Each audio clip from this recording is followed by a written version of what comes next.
BNB TV ప్రేక్షకులకు స్వాగతం. ఈ రోజున ప్రత్యేకంగా ఒక విషయాన్ని చర్చించాలి. ఏంటంటే, భారతదేశం చరిత్రాత్మకమైన దేశం అనేది మనందరికీ తెలిసిందే. అయితే కొంతమంది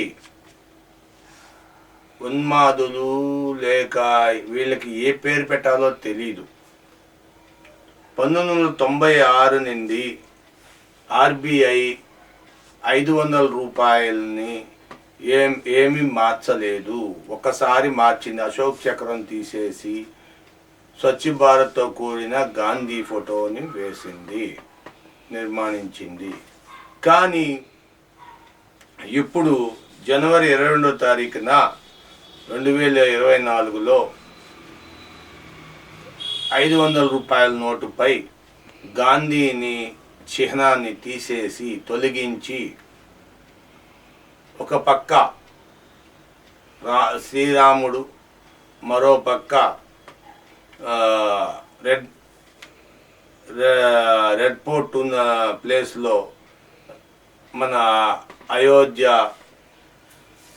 దేవాలయము, ఇలాగా ఇవన్నీ కూడా చిత్రీకరిస్తారు అని చెప్పి రకరకాల న్యూస్లు వైరల్ చేస్తున్నారు. నిజానికి చెప్పాలంటే ఎక్కడా కూడా ఆర్బీఐ ఎప్పుడు కూడా అనౌన్స్ చేయలే. మొన్న ఆర్బీఐ 2000 రూపాయల నోట్లు తొలగిస్తున్నాం అని చెప్పింది, తొలగించేసింది. అంతకుముందు 1000 రూపాయల నోట్లు తొలగిస్తున్నామని ముందు చెప్పింది, తొలగించేసింది. 500 రూపాయలు తొలగిస్తున్నామని చెప్పింది, తొలగించేసింది. కానీ పాత 500 రూపాయల నోట్లు తొలగిస్తున్నామని చెప్పి తొలగించింది. కానీ ఎక్కడా కూడా ఆర్బీఐ ప్రచురించలేదు, ప్రస్తావన తీసుకురాలా. 500 రూపాయల నోటుపై శ్రీరాముని చిహ్నము ప్రచురిస్తున్నాం అని చెప్పి ఎక్కడా తేలేదు. ఇవన్నీ ఫేక్, వైరల్ అవుతున్నాయి.